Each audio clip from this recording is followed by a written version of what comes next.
पुस्तक महोत्सव के इस उद्घाटन कार्यक्रम में मंच पर उपस्थित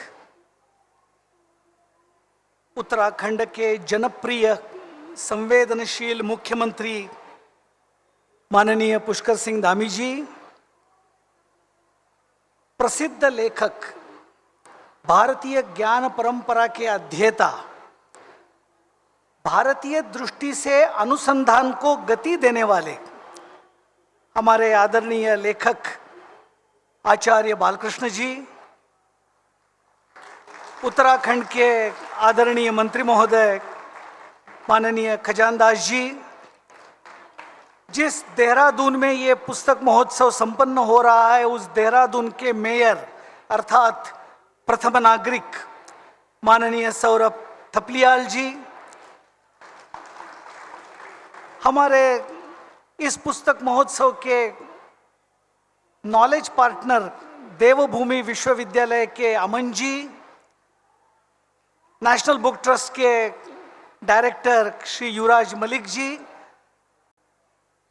श्रोतृवृंद में उपस्थित सम्माननीय अतिथि, बंधुगण, भाई एवं बहनों, सबसे पहले मैं डून पुस्तक महोत्सव में आप सभी का हृदयपूर्वक स्वागत करता हूं, अभिनंदन करता हूं कि आप यहां पर पधारे। वैसे मैं महाराष्ट्र से आता हूं, लेकिन मेरे मन में उत्तराखंड के बारे में बहुत सारी बातें, जब भी मैं इस पावन धरती पर कदम रखता हूं तो मेरे मन में प्रस्फुटित हो जाती है। भारतीय संस्कृति, आस्था, ज्ञान परंपरा, वीरता तथा आध्यात्मिकता का यह अद्भुत संगम है उत्तराखंड। ये देवभूमि है। मुझे लगता है कि संपूर्ण समाज को ज्ञानवान, संवेदनशील, सर्वसमावेशी, सहृदयी बनाना है तो प्रत्येक व्यक्ति ने पुस्तकों को पढ़ना चाहिए। दून पुस्तक महोत्सव का उद्देश्य भी यही है। Reading is to the mind what exercise is to the body। शरीर के लिए जो व्यायाम का काम होता है वही मन के लिए पुस्तकों के वाचन से होता है। इसीलिए यह पुस्तक महोत्सव मात्र एक आयोजन नहीं, यह उत्सव है, महोत्सव है, साहित्य का, पुस्तकों का, वाचन संस्कृति का, कला का। इतना ही नहीं, खाद्य संस्कृति का भी यह महोत्सव है। इसीलिए मैं आप सभी से आग्रह करूंगा कि आने वाले 9 दिन इस किताब के मेले में, इस पुस्तक महोत्सव में आप कम से कम 3-4 दिन प्रतिदिन 4-4 घंटा आइए। एक ही छत के नीचे सैकड़ों प्रकाशकों की अलग अलग विषयों की किताबें यहां आपको देखने मिलेगी। आप उसको देख लीजिए, देखने के बाद मन में आ गया तो परचेस भी करिए।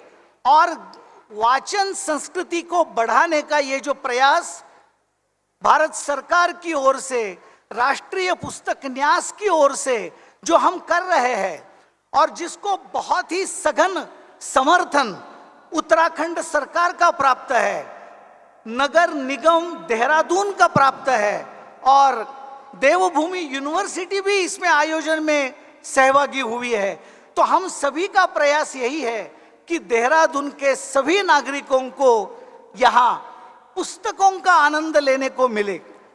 अंत में मैं एक ही वाक्य कहकर मेरे वाणी को विराम देता हूं।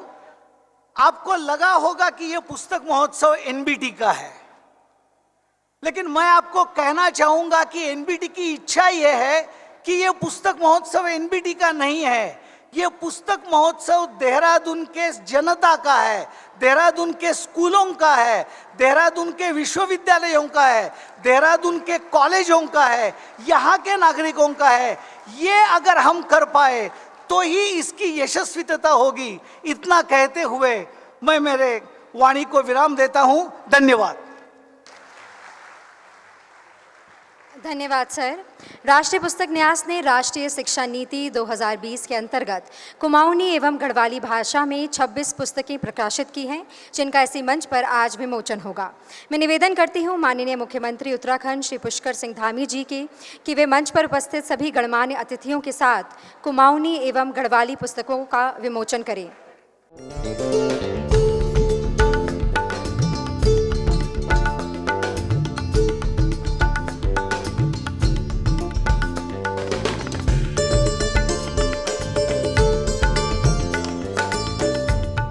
इस भव्य आयोजन को और गरिमामय बनाने के लिए हमारे बीच है पतंजलि आयुर्वेद के मैनेजिंग डायरेक्टर, आयुर्वेद, योग एवं वेदों के विद्वान, संस्कृत के गहन ज्ञाता, बहुश्रुत लेखक, पूज्य आचार्य श्री बालकृष्ण जी। आप केवल आयुर्वेद और चिकित्सा के क्षेत्र में ही नहीं बल्कि साहित्य के क्षेत्र में भी निरंतर योगदान के साथ भारतीय ज्ञान परंपरा को भी विश्व पटल पर ले जा रहे हैं। अब मैं आपसे अनुरोध करती हूं कि आप अपने विचारों से हमें अनुग्रहित करें।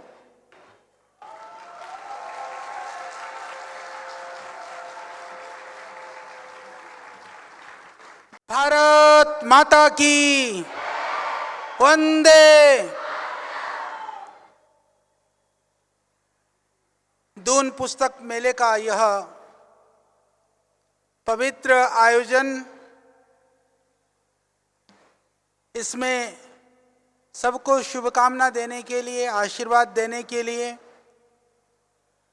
प्रेरित करने के लिए, जो स्वयं पुस्तकों के प्रति, स्वाध्याय के प्रति बहुत ही सजग रहते हैं, अध्ययनशील हैं, ऊर्जावान हैं और हमारे उत्तराखंड के यशस्वी युवा मुख्यमंत्री माननीय श्री पुष्कर सिंह धामी जी मंच पर हैं। मैं उनको बहुत ही हार्दिक अभिनंदन करता हूं।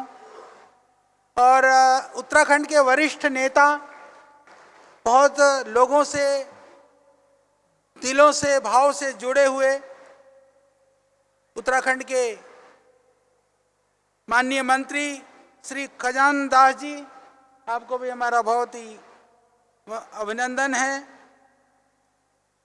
और इस सब आयोजना के पीछे एनबीटी कहते ही हमें एक अनुभूति होने लगती है।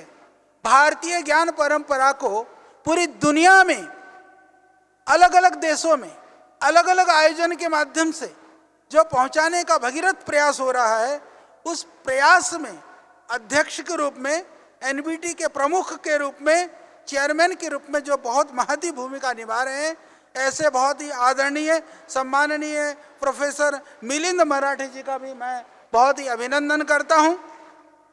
और इसके पीछे जो ऊर्जा के रूप में, शक्ति के रूप में जो बहुत ही समर्पण से लगे हुए मेरे बहुत ही प्रिय आदरणीय भाई श्री हमारे युवराज मलिक जी, जो निदेशक की भूमिका निभा रहे हैं, उनको बहुत शुभकामनाएं हैं।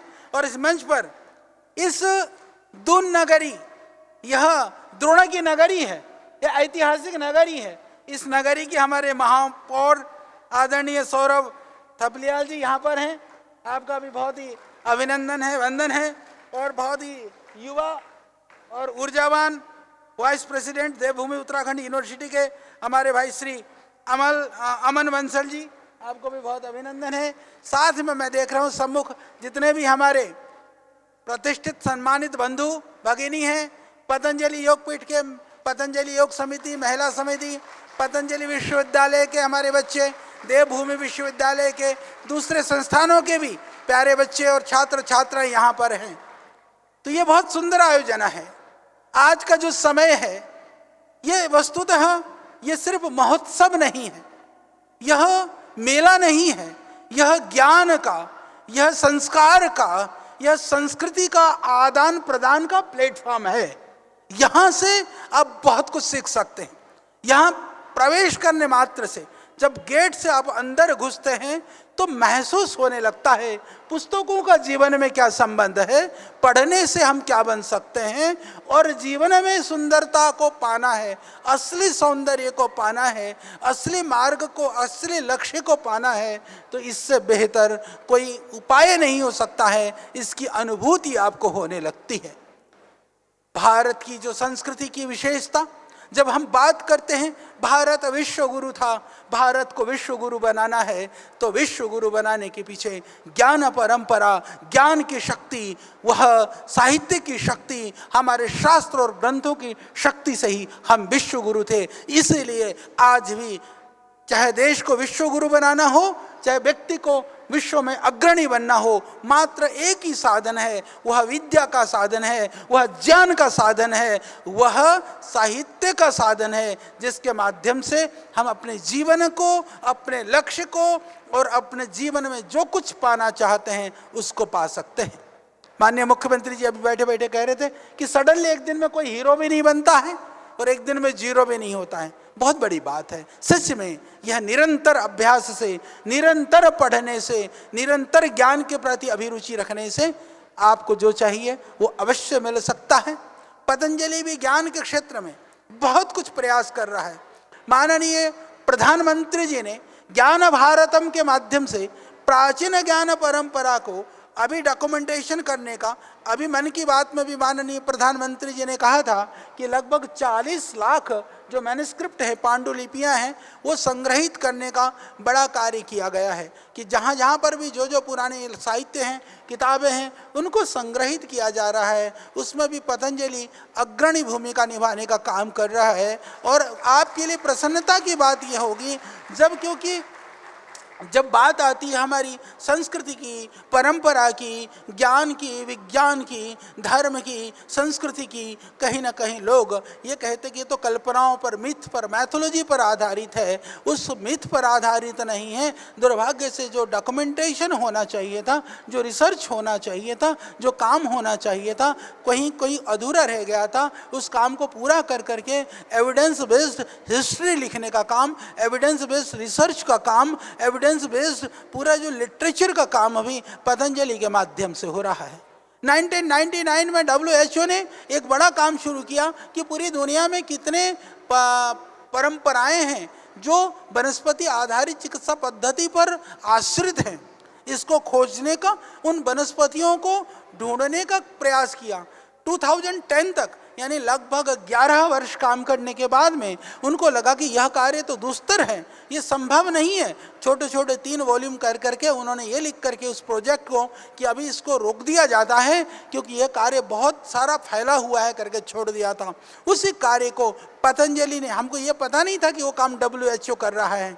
2003-04 से शुरू कर करके हमने लगभग 2022 में उस कार्य को पूरा किया। पूरी दुनिया के लगभग जो प्लांट्स बायोडाइवर्सिटी में 3 लाख जो 60,000 पौधे थे, उन पौधों में से न केवल हमने 50,000 पौधों के रूप में अलग से औषधीय पौधों को छांटने का काम किया, अभी तो उन पौधों पर पूरी दुनिया के अलग अलग प्रयोगों के आधार पर पूरे संसार के 2000 से ज़्यादा ट्राइब्स और दुनिया के 964 से ज़्यादा जो हीलिंग प्रैक्टिसेज हैं, 9 से ज़्यादा जो चिकित्सा पद्धतियां हैं और दुनिया के लगभग 2200 से ज़्यादा भाषाएं और लगभग 12 लाख से ज़्यादा वर्नाकुलर नेम के माध्यम से उस कार्य को 1,25,000 पृष्ठों में 109 वॉल्यूम में पूरा करने का काम भी पतंजलि के माध्यम से हुआ है। और अभी गूगल जैसी संस्थाएं, क्योंकि हम बात करते हैं, जब नॉलेज की बात करते हैं तो हम बात करते हैं AI की।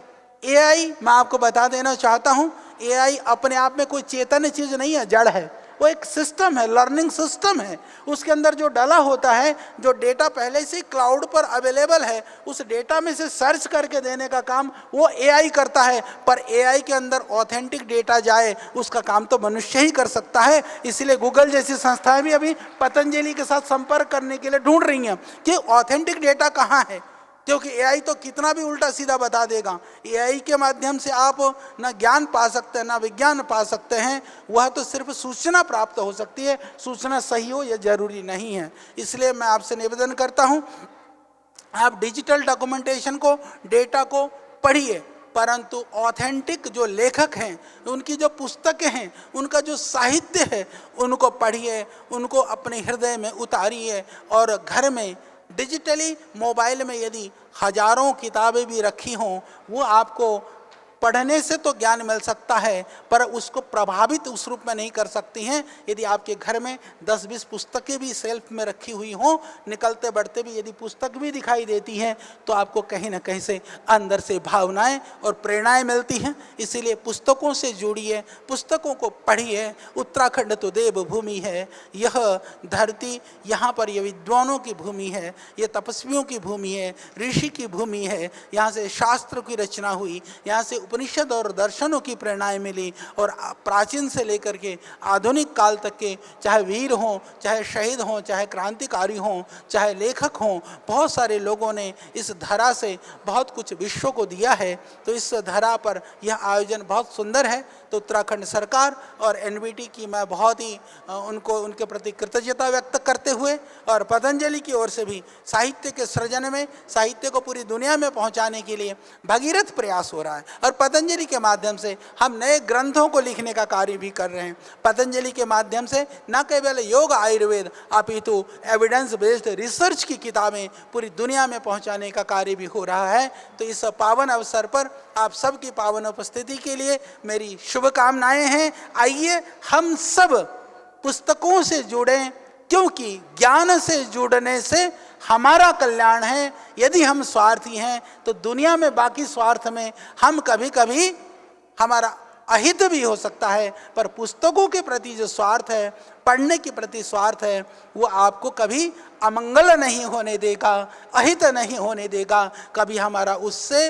अकल्याण नहीं होगा, अपितु उससे हमारा कल्याण होगा, हित होगा, और जीवन में जो चाहिए वो प्राप्त होगा। और सब लोगों को भेजिए भी। ये दून, यहाँ बहुत सारे विश्वविद्यालय हैं, यहाँ पर बहुत सारे कॉलेजेस हैं, यहाँ बहुत सारे स्कूल्स हैं। हरिद्वार से भी हमारे तो सैकड़ों बच्चे आज भी आए हुए हैं। सभी लोगों को, क्योंकि ये 12 तारीख तक चलेगा, इस मेले के साथ जुड़ने के लिए मैं मीडिया के भाई बहनों से भी कहूँगा कि इसको ज़्यादा से ज़्यादा प्रसारित करिए, जिससे अधिक से अधिक बच्चों को लाभ मिले, अधिक से अधिक लोगों को लाभ मिले। न जाने कौन सा शब्द, कौन सी लाइन पढ़ करके किसका जीवन परिवर्तित हो जाए, कोई कहा नहीं जा सकता। पर परिवर्तन होगा तो ज्ञान से होगा, परिवर्तन होगा तो साहित्य से होगा, परिवर्तन होगा तो पढ़ने से होगा। आइए साहित्य से जुड़ें और पढ़ने की प्रवृत्ति को जीवन में आगे बढ़ाएं। बहुत बहुत धन्यवाद। धन्यवाद सर। इस दून पुस्तक महोत्सव को एक नई ऊंचाई, नई दिशा और नई प्रेरणा देने वाले हमारे प्रेरणा स्तोत्र, हमारे सम्माननीय मुख्यमंत्री श्री पुष्कर सिंह धामी जी की गरिमामय उपस्थिति हमारे बीच है। माननीय मुख्यमंत्री जी एक ऐसे दूरदर्शी नेता हैं जिन्होंने शिक्षा, साहित्य और संस्कृति के क्षेत्र में राज्य को निरंतर आगे बढ़ने का संकल्प लिया है। उनके मार्गदर्शन में उत्तराखंड न केवल गुणवत्तापूर्ण शिक्षा को बढ़ावा दे रहा है, बल्कि साहित्य और हमारी समृद्ध सांस्कृतिक विरासत को भी संरक्षित एवं प्रोत्साहित करने के लिए ठोस कदम उठा रहा है। और आज दून बुक फेस्टिवल का आयोजन भी उसी परिकल्पना का प्रतीक है। इस साहित्यिक महोत्सव को मूर्त रूप देने में माननीय मुख्यमंत्री जी का विशेष योगदान, प्रोत्साहन और मार्गदर्शन रहा है। मैं सविनय निवेदन करती हूँ माननीय मुख्यमंत्री जी से कि वे अपने मार्गदर्शन एवं प्रेरणादायी विचारों से इस अवसर को और अधिक समृद्ध करें। भारत माता की, भारत माता की। देहरादून पुस्तक महोत्सव के आज शुभारंभ अवसर पर अभी हम सब लोग जिनका संबोधन सुन रहे थे, जिन्होंने आयुष के क्षेत्र में, अनुसंधान के क्षेत्र में पूरे विश्व के अंदर हमारे देवभूमि उत्तराखंड का, पूरे देश का नाम रोशन किया है, ऐसे लगातार सतत रूप से योग और अनुसंधान को और भारतीय पद्धति को बढ़ावा देने का काम करने वाले पूज्य आचार्य बालकिशन जी, उत्तराखंड सरकार के मेरे सहयोगी कैबिनेट मंत्री, भाषा विभाग के मंत्री भी आदरणीय खजानदास जी, महापौर नगर निगम श्री सौरभ थपलियाल जी, अध्यक्ष एनबीटी प्रोफेसर मिलिंद मराठे जी,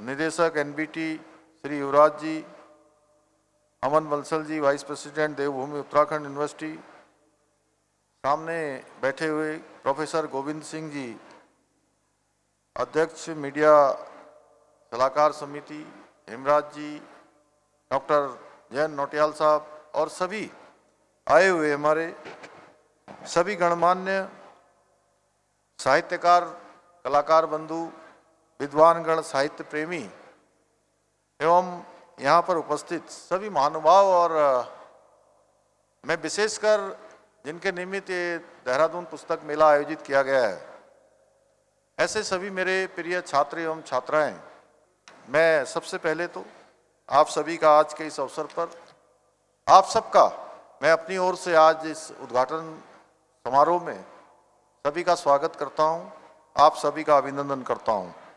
और सच में मेरा भी सौभाग्य है कि मुझे भी आप सब महानुभावों और साहित्य रसिकों के मध्य उपस्थित होने का अवसर प्राप्त हुआ है और ये जानकर अत्यंत प्रसन्नता हो रही है कि 4 अप्रैल से प्रारंभ होकर 12 अप्रैल तक लगातार ये पुस्तक महोत्सव हमारे साहित्य, संस्कृति और कला, इन सभी का एक अद्भुत संगम इस पुस्तक मेले में देखने को मिलेगा। और मुझे बताया गया है कि इस महोत्सव में जहां एक ओर देश भर के प्रख्यात साहित्यकारों द्वारा विभिन्न सत्रों के माध्यम से साहित्य, संस्कृति, इतिहास एवं समकालीन विषयों पर गहन विचार विमर्श किया जाएगा, वहीं साहित्य प्रेमियों के लिए संवाद सत्र, पुस्तक परिचर्चाएं तथा लेखक से मिलिए जैसे विविध कार्यक्रम भी आयोजित किए जाएंगे, जो ज्ञान और विचारों के आदान प्रदान को एक नई दिशा प्रदान करेंगे। इसके साथ ही इस पुस्तक मेले में गढ़वाली, कुमाऊनी सहित विभिन्न भाषाओं की लाखों पुस्तकें भी प्रदर्शित की गई हैं।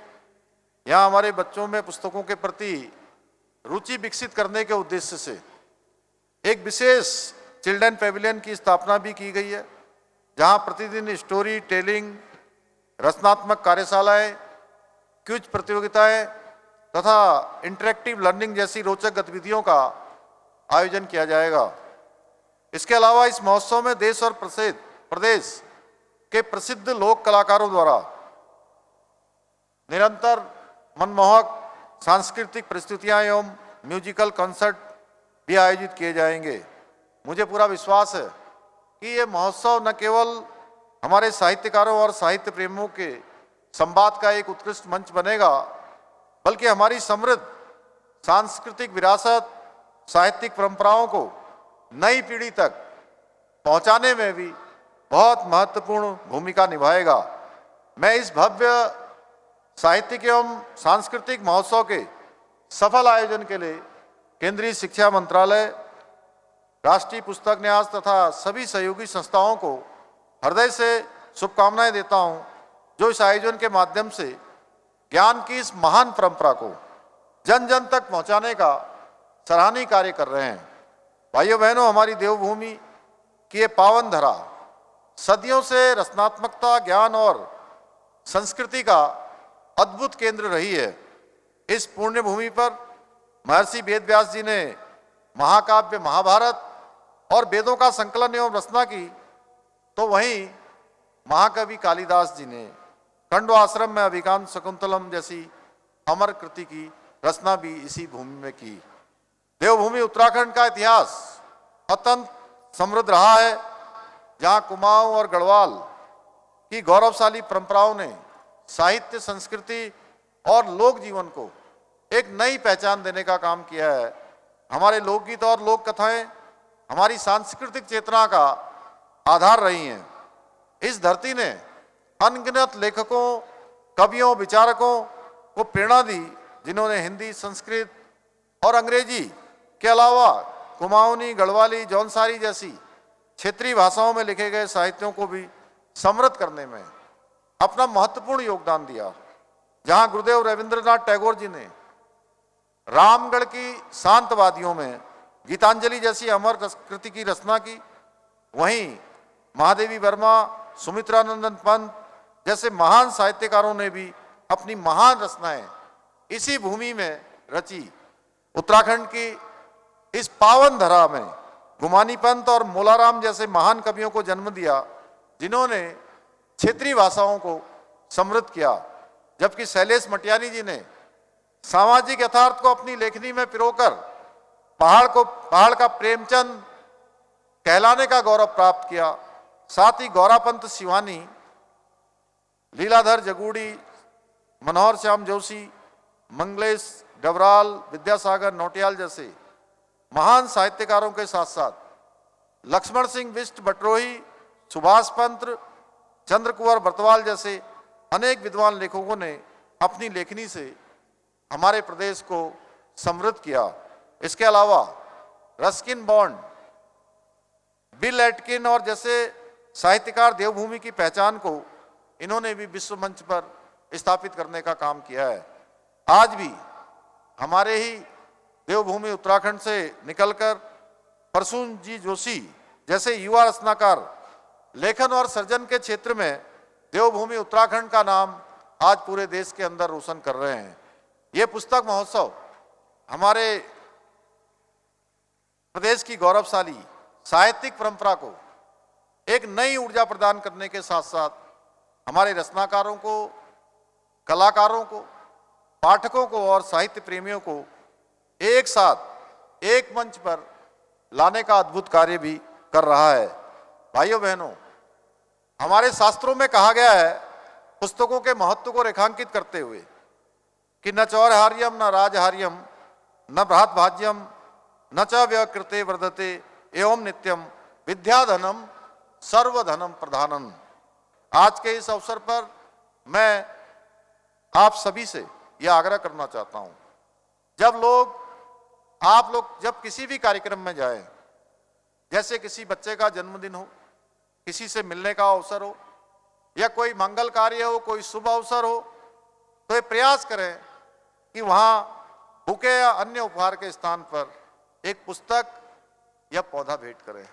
वैसे आचार्य जी, राज्य के अंदर मैं 4 जुलाई 2021 को मैंने इस जिम्मेदारी पर काम करना शुरू किया और उसके एक हफ्ते के बाद मेरे को ऐसा अनुभव हुआ कि इतने सारे बुके आ गए। जितना बड़ा ये पंडाल लगा है, इस पंडाल के कम से कम आधा स्थान जो है फूलों से और बुके से भर गया। तो मुझे लगा कि सच में एक नया काम करना चाहिए। तो मैंने तभी लोगों से आग्रह किया था कि अगर आप कुछ देना ही चाहते हैं तो बुके की जगह एक बुक भेंट करिए। तो ये प्रचलन हमारा आगे बढ़ा है। आज तो काफ़ी लोग पुस्तकें भेंट करते हैं। तो मुझे लगता है कि ये पुस्तक मेला भी इस दिशा में एक संदेश देने का एक बहुत बड़ा माध्यम बनेगा, क्योंकि इससे न केवल ज्ञान और सकारात्मक सोच का प्रसार होगा, बल्कि हमारे समाज में पुस्तकों के साथ साथ अगर गमला देंगे, पौधा देंगे, तो पर्यावरण के प्रति भी लोगों में जागरूकता बढ़ेगी।